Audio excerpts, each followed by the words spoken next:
Fala pessoal, meu nome é Danilo e hoje eu estarei ensinando a vocês a como ter um Skype. Eu olhei nos comentários do YouTube e muita gente pergunta como que faz para ter um Skype.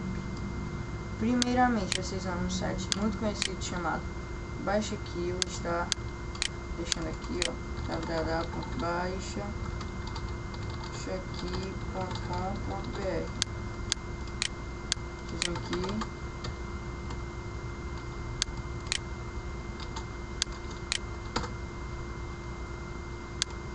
aí aqui, ó, vocês escrevem Skype, assim, ó,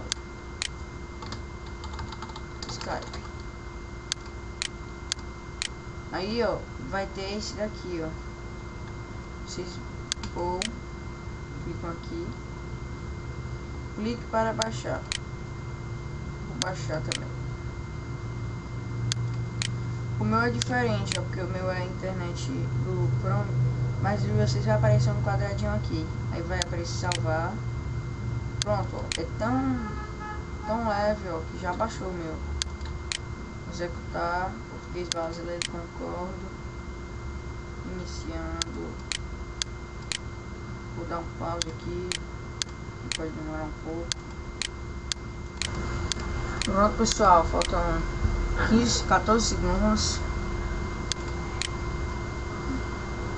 Enquanto tá carregando, vou dizer meu MSN para alguém tiver alguma dúvida.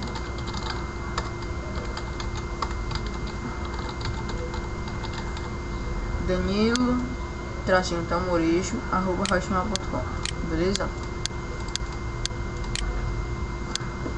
Pode fechar aqui, ó, não vai precisar.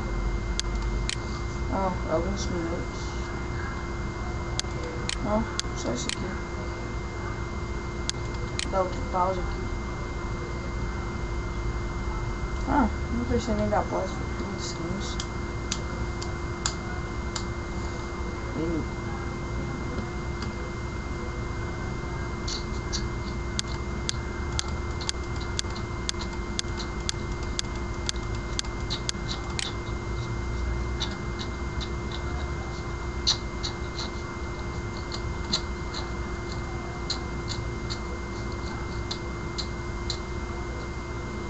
Pronto, aí você escreve aqui, ó, iniciar o Skype.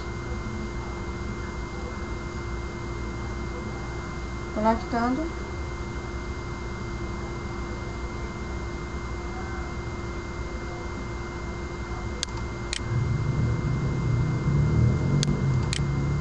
Pronto, ó.